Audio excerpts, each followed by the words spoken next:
Well, hello, Q&A number 88. Do you look it up before Uh-huh. you? Okay. Okay, and today we're going to talk about people have been wanting to know about what a stay-at-home mom does. How to make that happen, or how, if you want to do it, if it's possible, or what. So we're going to talk about that It's funny for a because few minutes. what the people with no clue about what that means say, what do you do all day? Yeah. Don't they say that? Yeah, so 42 years ago, we had our first baby, and that long ago, women did stay at home, but they were just starting to go out into the work field.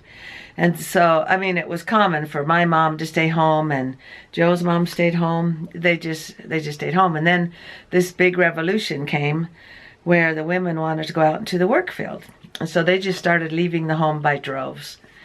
And and so when I came along and started having had our first baby, I thought, well, I need to go out into the work field too. I didn't realize the value of staying home. So Johnny, our oldest, was 6 months old, 3 months, 6 months. And so I found some sewing job, and we had Joe's mom watch him for a couple of hours when I got off work and Joe left for work, because you had the evening shift, Yeah. afternoon shift or something. And that company, it lasted like a month and it went bankrupt. And so I thought, I did not like that. I don't like leaving the baby, even though he was only for a couple of hours. I didn't like it. Yeah. Something inside me, and I know you feel it too, tugged at my heartstrings and said, no, I want to stay home. So I thought, well, so make it happen. Joe worked at Albertsons, and people, they think, oh, Element Albertsons, yes. it's, what is it? A grocery store chain. Yeah, now it's called Associated Foods or something. No, they went bankrupt. Yeah, they call it Associated Foods now, but it's a grocery store. And so I decided I'm going to stay home. And it wasn't easy because we had zero money. You know, we had barely enough to pay the bills and pay the necessities. I remember that my goal was, before we have the next child, I wanted to have the doctor bill for the previous child paid off. And those ideas, they didn't have insurance for babies. They did, but they didn't pay much of it. We still had to pay. Oh, yeah, you're right. Like if it was $20,000, we had to pay at least $5,000 or something. I don't know. It was never $20,000, but I do remember something close to $10,000. So. Yeah, we had to pay off. So first of all, you have to get out of your mind that it's a luxury to stay home. Because women have been in the work field now for, I guess, 40 years. And now they're starting to want to come back home and stay at home, and they're kind of lost in what to do. So first of all, get out of your head that it's a luxury, and get in your head that you can make it work. Like one thing, Papa, do you know how much you made back then? Well, it wouldn't mean anything because That's of true. inflation. It was like $180 every 2 weeks. Yeah. Yeah, something like that. But our house payments were only $250 a month. Yep. So it worked, because that's just how you got your payments. And Papa O was on board for me to stay home. And I did find jobs at home to do. And first of all, I thought, oh, I was raised on a farm. And I thought, well, what do you do at home? But I eventually picked up a second job rather than have Roseanne work. Yeah, and a third job too, didn't you? Eventually, when we got more kids added to the... What was the third one? I can't remember. See, he worked at Albertsons, and he switched jobs during our third child, before our third child was born, to Eunice's. You went to school. It was really hard because he went to school. We didn't see much of each other. You have to make sacrifices. Anyway, but we want to get and talk about the book. Well, eventually. Yeah, eventually. In this book that we gave away about a month ago, this tells you how to stay at home. And I'm just going to skim through a few things just really quick. First of all, talk about finances. The first thing when you stay home, you save money right there because you don't need a car. You don't car. drive a second car. You don't need fancy clothes. You don't need to pay a babysitter. You don't need, what else? You just don't need, you save money alone just in the babysitter. Babysitters cost a lot now. And who can trust a babysitter? But that wasn't my main motivation, was that you were raising my child and not a babysitter or somebody else. And I had control over how my kids were being taught. Yeah. And first of all, first I was kind of bored. You got a little baby and he sleeps a lot, and you think, oh, what do I do all day? And I don't have a farm to teach him on and stuff. And you have to deal with a little bit of boredom, and so you have to have a hobby and stuff. And then the second baby came along, and then Joe went to school because he thought, I don't want to be at Albertsons my whole life. So he went to school for 3 years.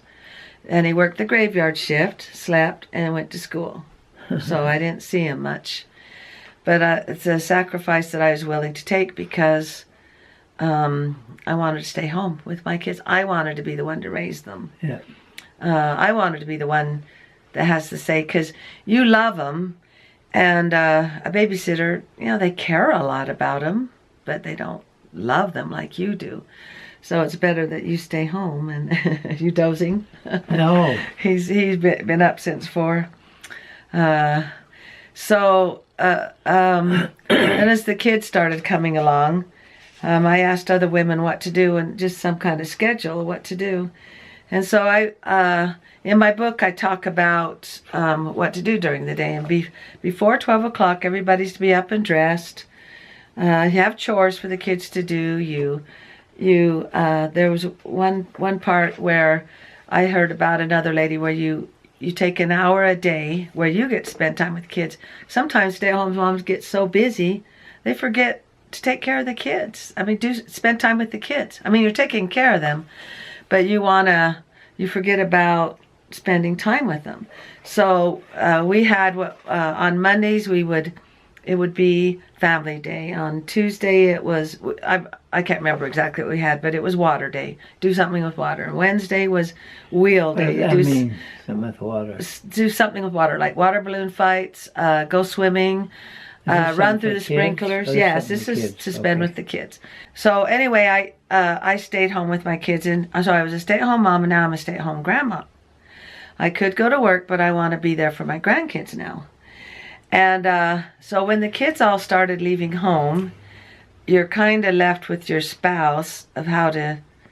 Sometimes stay-at-home moms get a little overbearing, and they forget about they start bossing their husband around like he's one of the kids, and you kind of start to lose your relationship. You refer to me as one of your children. Do I?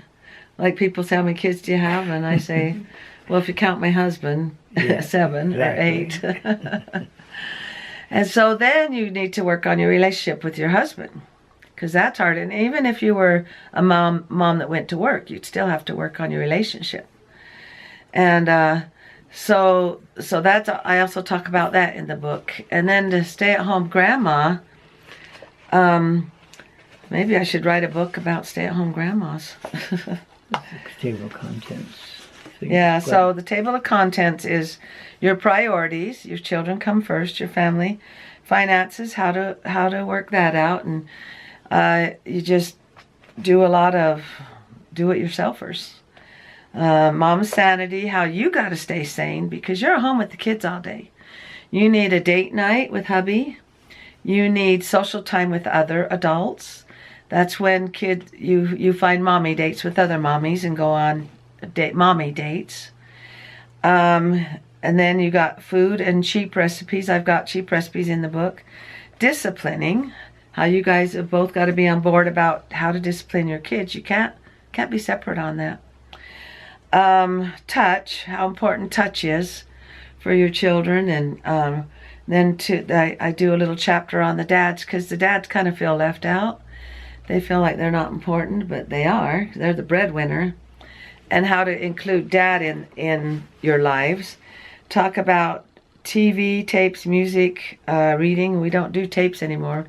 We do CDs. CDs now. Yeah. I mean, we do social media. I mean, Facebook and. Okay, and on your how you're raising your children. You can download talks from people. Yeah, marriage and conclusion. It's worth it. We could read the "It's worth it" in the back. I was just gonna. But it's so important. Page 150. A lot of pages in this book. 150, yeah. And it's so important to stay home with your children, especially if you feel that tug. And we never went on vacations. We did staycations. You don't have to go on a vacation. And marriage, it's between God, the wife and the husband. And choose your love your choice. And you make it work. People give up too easily on marriage. You work at it when you're dating. You don't realize you are because you're so Twitter-pated. But every day when you're dating, you're doing everything you can to please that person. Then when you get married, you go, eh. Yeah, I see it. Oh. The battery's getting low. And when you get married, you do the opposite. When you're dating, you appreciate, and when you get married, you start expecting. I expect him to take that garbage out. I expect this, and you start losing that's a good. You start losing what you have. You got a marriage. You have to work at it. Just because you're married doesn't mean you've got them. You know that divorces are like 50%, 60% now. How about this one? We'd have a perfect marriage if my spouse would just make a few changes and a few things. I mean, yeah, you were pleased when you were dating. You were very pleased. You were very happy. And then you get married and you go, I don't like this. I want to change this. Or you want to remake a few things on your spouse. Yeah, and just don't do that. It's like does she roll her toilet paper from the top? Yeah, who cares? Or how you squeeze the toothpaste. It doesn't matter. Get back to putting work back into that marriage. Make it happen. Fall back in love together. Like you say, well, I married him because he's so smart. You say, well, I'm divorcing him because he thinks he knows everything, Mr. Know-It-All. Or I married him because he's so fun at the parties, and I'm divorcing him because that's all he wants to do is party. Won't take life serious. How about the one that says, for a successful marriage, you can't just go halfway, your half. You have to go 70 or 80%. I know, they put these percents in. He says, you weren't worried about percents when you were dating. But you know what I mean? I know what you mean, but people say, oh, I put my all into the marriage, and he puts nothing. Say, really? Really? You're going to go by percentages? You haven't seen You haven't seen the side of her, have you? So you get back to the way you were dating, where you do everything you can to please that person.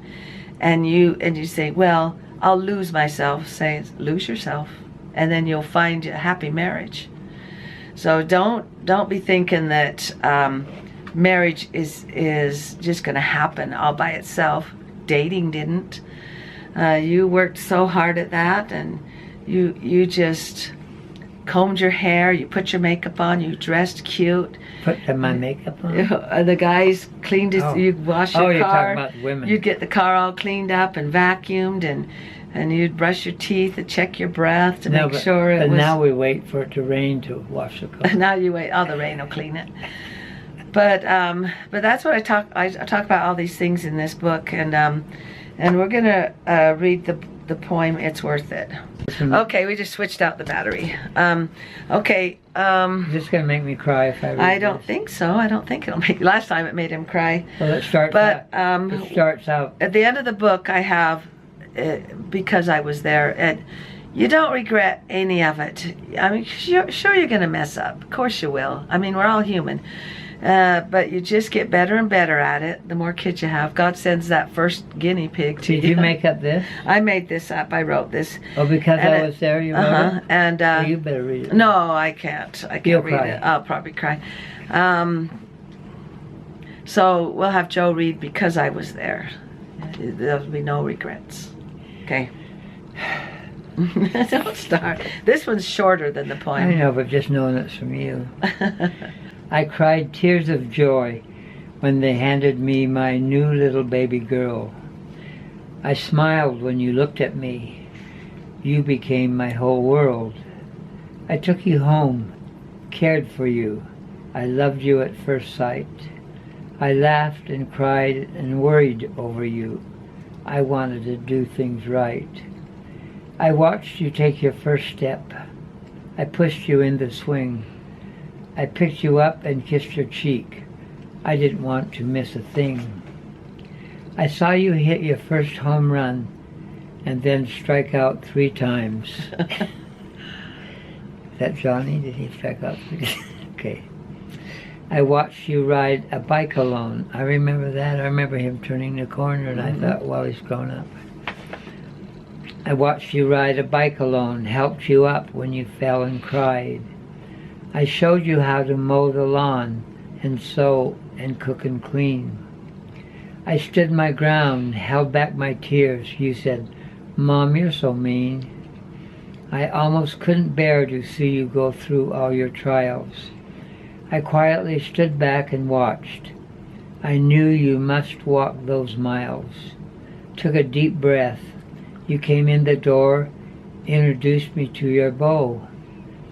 I simply smiled and shook my head. There's so much she doesn't know. If only she knew. I stepped back and let you learn your way. I stayed close to see it all. I thought for sure my heart would burst when I had to watch you fall. I cheered you on. You always got up. I saw the grit in your eyes. I taught you everything I could. I taught you everything I could to help you survive. I thank God every night and day for giving me this chance to take His child. He trusted me. He showed me how to dance. Wait, who showed you how to dance? Father in heaven? Yeah, God. Okay, well, that's okay. Because He gave me a chance to raise children. Yeah, yeah. I knew it would be hard sometimes to always be at home, but I trusted God to help me out. I knew I was not alone. Looking back on all those years and all that we have shared, I'm glad I didn't miss a thing because I was there. Oh my goodness. I thought it would make you cry. It made me cry instead. Oh, but there's no regrets. That summed it all up. That sums it all up. It because you were there. Because I was there. Yeah. And you don't sit and count your mistakes. You don't count your percentages. You don't count anything. You just do the best you can with what you got, and love those kids. And you're there. You're there with your kids. And I just wanted to read something about the part with the dads, because I feel like media and TV shows are making the dads out to be idiots. Do you have a page number? I'm trying to find you find the index where it talks about the dads, where they're trying to make dads out to be idiots and useless, and they're not. They're not idiots. They're not useless. And so we just want to talk about the dads a little bit before we close, and how important they are. And the woman is the nurturer. It's about 5 pages, 6 pages. Well, there's a couple of parts I wanted to read a little bit, and let's see. How important dads are. Don't push the dads aside. Boy, it is a lot on the dads. Let's get to the end here. We needed the most work. Okay. Oh, and there's part when there is no daddy in the home, what to do. What do you do when you hear the word daddy? I'm so glad when daddy comes home. Kids are just so excited. And how not to say, you just wait till your father gets home. Boy, that's a common line that we say. Why put that on the dads? How mean. So, and then when the dad gets home, you know what Johnny did today? And Dad says, what? He wouldn't do what I said. Go up and punish him. So Dad has to get mad enough to go up and punish Johnny. And Johnny's forgotten about it. That was 10 hours ago. Dad has to go up and punish Johnny. You have to take care of that punishment. You, Mama. Right then and there. You nip it in the bud then. If Johnny hit Rochelle, then put him in the corner for 5 minutes, done and over with. Don't you wait till your father gets home. Don't put that on the dads. Time, the time you got to put to get in with your spouse. And what else we got in here? What does that say? Disciplining. I think that's what I'm talking about. Don't put it on the dads. And the dads, he's got to back mom up. Like let's say mom says, "Okay, Johnny, if you don't do your chores, you can't go to the circus with us tonight." And then dad comes home because Johnny didn't do his chores, and everybody's getting ready to go to the circus. And then Johnny goes up to dad and says, "Daddy, Mom won't let me go to the circus because I didn't do my chores." Say, "Oh, I'll take care of her. You go get ready. You can go to the circus because I bought your ticket." So it says, if Mom says you can't go, Dad's got to back her up. And Mom's got to do the same thing. If Dad said no, she's got to back him up. What were you going to say? Well, this is real good. Daddies seem to not know how to discipline. Some are too strict and even abusive. Some don't even dare touch a child because they don't want to be abusive.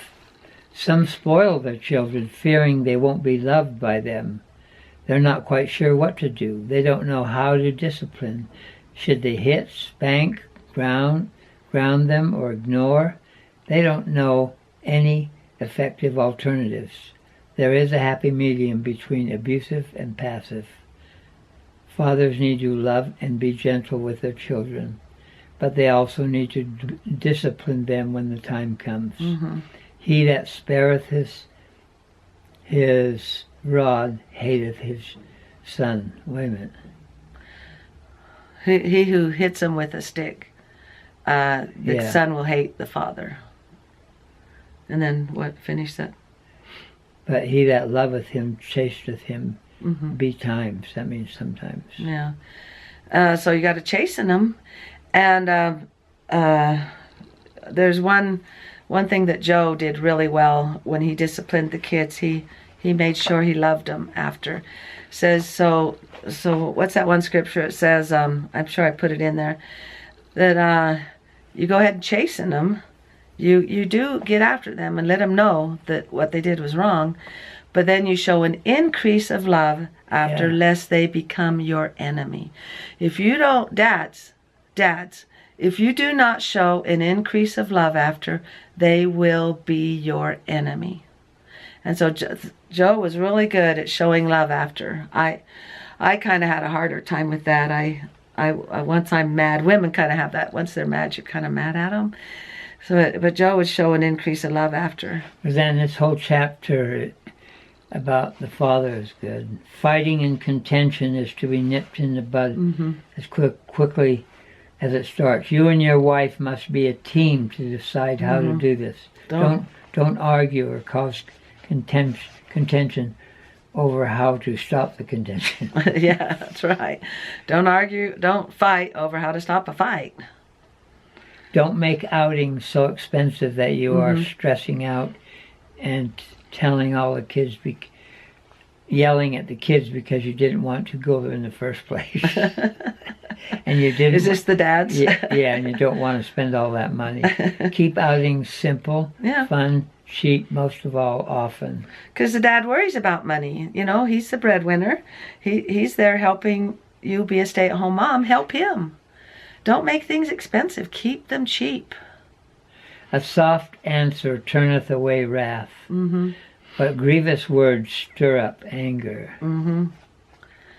I remember my aunt telling me, your tongue's in a wet place and it might slip. Okay.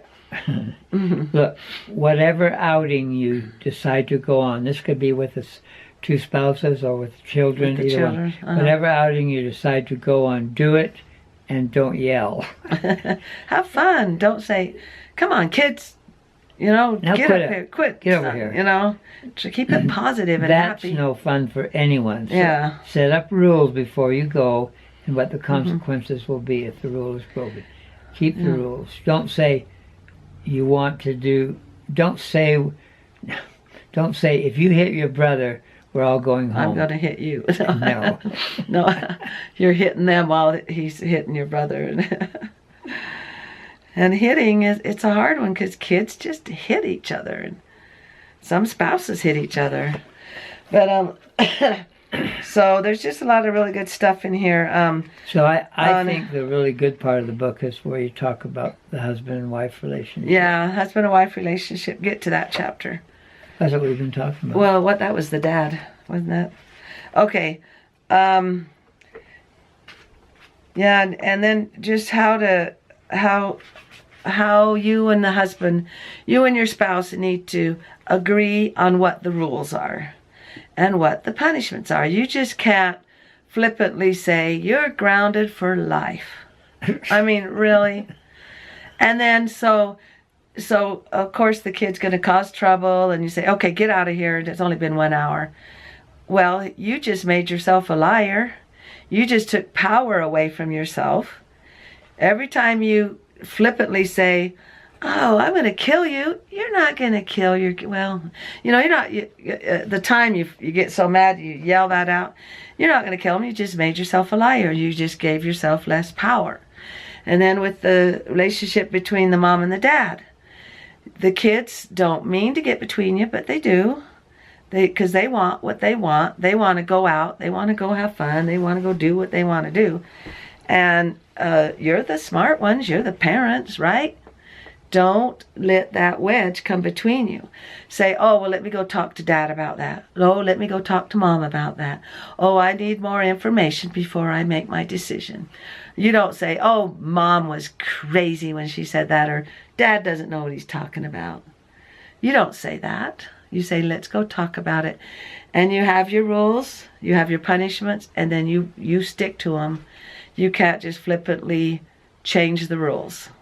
You know, like you can't say, hey, I'll give you $10 if you go do the dishes real quick and don't tell mom. You know, you don't say that. You say, you go do the chore because mom told you to, or whatever.